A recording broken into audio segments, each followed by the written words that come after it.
Olá, meus irmãos, é com muita alegria que mais uma vez vos cumprimentamos com a paz do Senhor Jesus.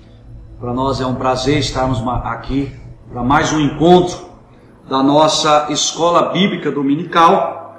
Nesta feita estaremos meditando um pouquinho com os irmãos acerca da nossa próxima lição, a lição do domingo próximo, 6 de maio, que vai tratar acerca do tema a ética cristã e o suicídio. Nós estamos, nesse trimestre, estudando uma série de lições onde vai retratar os valores cristãos diante das questões morais, questão ética do presente tempo, do tempo atual. Como enfrentarmos ou como lidarmos com essas situações que incomodam o mundo moderno, o mundo atual. E uma dessas questões é a questão do suicídio. Então, na verdade, essa lição de hoje ela tem o objetivo de apresentar aos nossos irmãos que o suicídio é algo que está na contramão da vontade de Deus, daquilo que Deus projetou para o ser humano, daquilo que Deus projetou para o crente, para o cristão, para o seu povo. Então nós observamos que o texto áureo desta lição está lá em Evangelho de João, capítulo de número 10, versículo de número 10, que diz assim: o ladrão não vem senão a roubar, a matar e a destruir. Eu vim para que tenham vida e a tenham em abundância. Palavras do Senhor Jesus. Então, nesse texto, fica bem claro para nós que a vontade de Deus é que todos tenham vida e vida em abundância. A verdade prática da lição vai dizer: o início e o término da nossa vida são prerrogativas exclusivas de Deus, ou seja, desde o princípio, quando Deus cria o homem conforme a sua imagem, a sua semelhança, lá em Gênesis 1:26, nós vamos observar que Deus não dá o direito ao ser humano dele ter controle sobre a sua própria vida, nem dá o direito dele tirar a vida de outrem. Então nós observamos que o próprio escritor sábio Salomão, ele vai dizer no capítulo 3, no versículo 2 de Eclesiastes, que há tempo de nascer e há tempo de morrer. Então, irmãos, a nossa vida ela está diante de um propósito maior, de um propósito divino. É bem verdade que os desafios da vida moderna têm conduzido, e quando nós observamos hoje os dados da OMS, que é a Organização Nacional de Saúde, são dados alarmantes. O índice de suicídio que tem ocorrido na sociedade. E aí, quando eu digo na sociedade, esse índice altíssimo de suicídio, ele vai estar presente em todas as culturas, ele vai estar presente no contexto hoje mundial, e são dados alarmantes quando nós falamos acerca do suicídio. Talvez você esteja pensando, eu quero trazer aqui a definição da expressão suicídio, que é uma expressão latim, que vem do latim, que sui significa a si mesmo e caedere, matar ou cortar, que significa matar a si mesmo. Então, o suicídio, também conhecido como morte auto-infligida, tem sido um mal silencioso que tem atacado a sociedade moderna.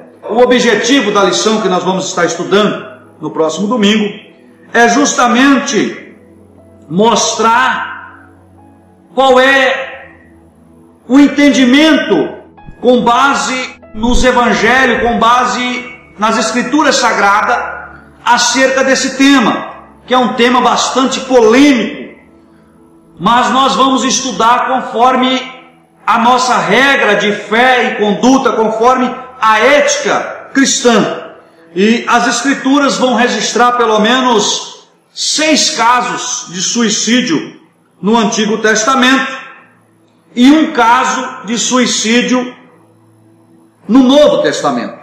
Então nós observamos que o diabo, o inimigo das nossas almas, na sua astúcia, ele acabou convencendo alguns personagens bíblicos, talvez por falta de fé, talvez por desespero, por medo, outros por orgulho, quem sabe, por ter deixado Satanás, por exemplo, entrar no seu coração e direcionar suas atitudes. Judas Iscariotes, ele vendeu o Senhor Jesus e ele não teve a coragem de buscar o arrependimento da parte do Senhor. E nós vamos observar que ele é um desses personagens que vai cometer suicídio, a exemplo do rei Saul, o senhor Aitofel, que era um dos conselheiros do rei Davi, e acabaram optando pelo suicídio como uma forma de solução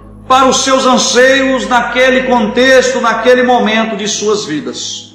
Nós observamos também que no momento de desespero, no momento de aflição, diante de uma situação de perda, a mulher de Jó, ela também vai sugerir ao seu marido que ele deveria tomar uma atitude que finalizasse o seu sofrimento. No versículo 9 do capítulo 2, ela vai dizer assim: amaldiçoa a Deus e morre.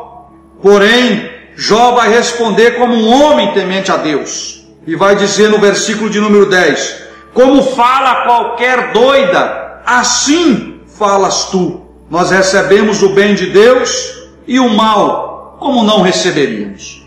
Então nós observamos que grandes homens de Deus, personagens bíblicos, a exemplo de Moisés, de Elias, do profeta Jonas, em determinado momento de angústia e aflição das suas vidas, eles pediram a morte.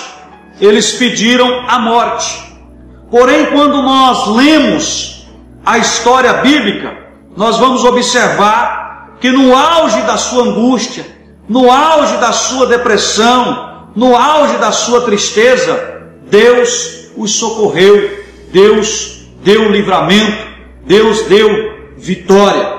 Então, é como o salmista registra no Salmo de número 46, Deus é o nosso refúgio e fortaleza, socorro bem presente na angústia. Então, meus amados irmãos, nós observamos que o cristão, apesar de tantas doenças que tem assolado a sociedade nesses últimos dias, inclusive afligido o povo de Deus, doenças de ordem física, doenças de ordem psicológica, psicossomáticas, doenças até mesmo de cunho espiritual, tem afligido o povo de Deus nesses últimos dias. Porém, nada justifica um ato de suicídio. Por quê? Porque é um ato que vai contrário aos ensinamentos divinos, aos preceitos da lei de Deus, daquilo que Deus fez para nós. Nós podemos observar, as Sagradas Escrituras, ela condena veementemente o suicídio. Primeiramente, porque somos feituras das mãos de Deus. Conforme a sua imagem e semelhança, Deus nos criou, Deus nos fez, conforme Gênesis 1:27, macho e fêmea os criou. Nós observamos que o 6º mandamento da lei de Deus também ele proíbe a questão do homicídio, ao ponto do próprio Deus ordenar a pena capital para quem violasse esse mandamento.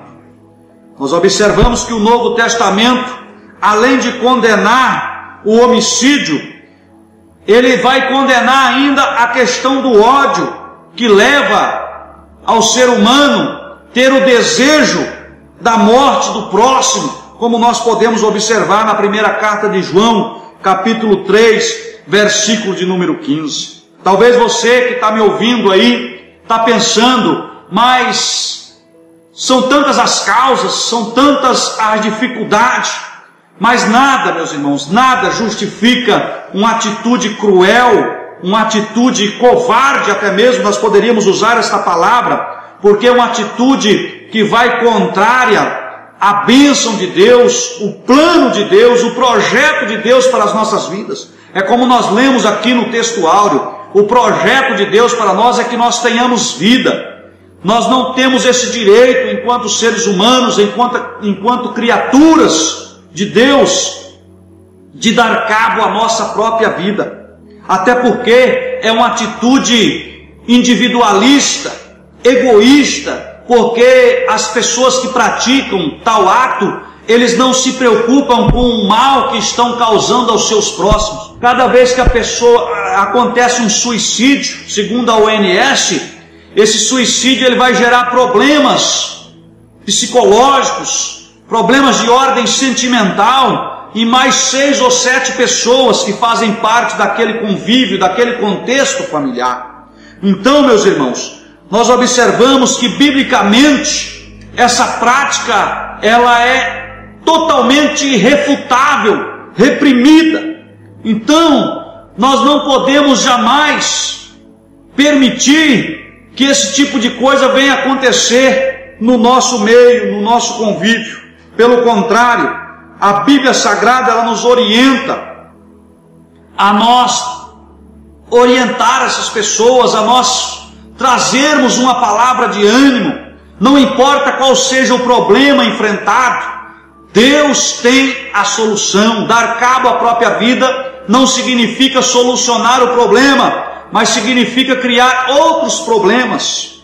Até porque nós não temos como provar a salvação ou entrar no contexto do mérito da salvação de uma pessoa que comete tal ato contra si próprio. Eu gostaria de concluir que a Bíblia Sagrada ela vai nos orientar a lançar as nossas ansiedades sobre o Senhor Jesus. Isaías, quando escreve no capítulo 53, falando acerca da missão do Messias, ele vai dizer que ele levou sobre si, o Senhor Jesus, no ato da cruz do Calvário, ele levou sobre si as nossas enfermidades.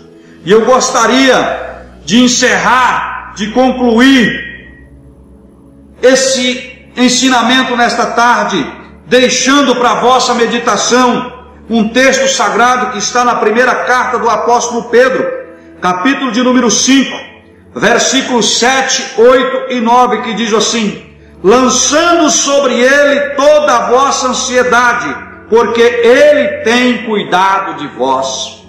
Não importa o contexto da tua vida, não importa aquilo que você tem passado, por mais difícil que seja, por mais tenebroso que seja, por mais escuro que seja os dias que você tem atravessado, nada justifica um ato desse.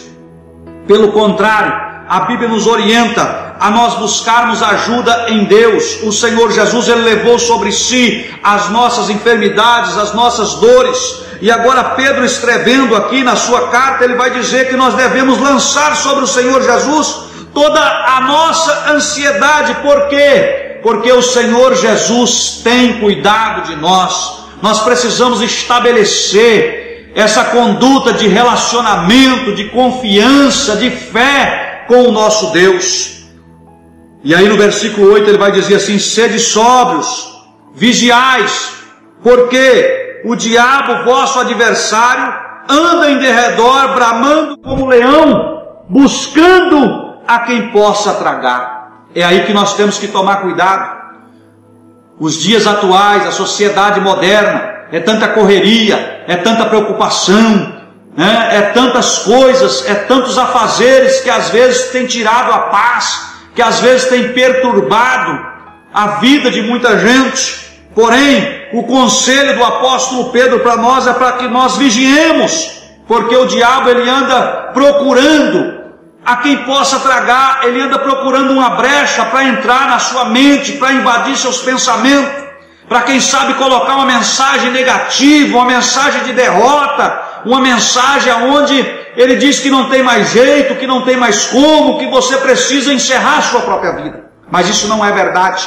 porque o Senhor Jesus, Ele tem cuidado de nós. Quando eu olho a Bíblia Sagrada do Gênesis ao Apocalipse, eu vou deparar com um Deus Criador, preocupado com a criatura, preocupado com a nossa vida nos mínimos detalhes. Eu vou ver um Deus intervindo na história o tempo todo, para salvar o seu povo, para libertar o seu povo, para resgatar aqueles que têm compromisso com Ele. E Ele vai encerrar dizendo assim: resistir firmes na fé, sabendo que as mesmas aflições se cumprem entre os vossos irmãos no mundo. Às vezes nós temos aquela mania de pensar que o nosso problema é muito grande, de focar simplesmente no problema. Mas eu te convido a deixar o problema de lado e focar na pessoa bendita do Senhor Jesus, porque Ele tem a solução que você busca, Ele tem a solução que você precisa. Nós precisamos entender, e Pedro vai dizer: sabendo que as mesmas aflições se cumprem entre os vossos irmãos do mundo. E Jesus vai dizer: no mundo tereis aflições, em Mateus 6,33, mas tende bom ânimo, eu venci o mundo. Jesus passou por um grande sofrimento. Eu diria nesse momento para você, sem sombra de dúvida, que nenhum homem sobre a face dessa terra sofreu mais do que o Senhor Jesus. Ele é o maior exemplo para nós. Ele diz: tende bom ânimo, eu venci o mundo. E é essa mensagem de ânimo que eu quero deixar para você aqui nesta tarde. Esta mensagem de fé, de ânimo, de dizer para você que não pense em momento algum que encerrando a sua vida, dando cabo à sua vida, você estará imune. Não, pelo contrário, a nossa vida ela está nas mãos de Deus. Deus é que sabe o nosso dia, a nossa hora, e enquanto nós estivermos aqui, vamos lutar, vamos pelejar, crendo e confiando que Deus é conosco, que Ele faz, aleluia, como diz o escritor aos Hebreus no capítulo 11, versículo 34, extrair da fraqueza força. E quando nós depositamos a nossa confiança nele, é como o apóstolo Paulo diz: quando estou fraco, aí é que estou forte. Por quê? Porque nós estamos dependendo exclusivamente de Deus. Deixa Deus ser a sua fortaleza. Em nome de Jesus, eu agradeço essa oportunidade.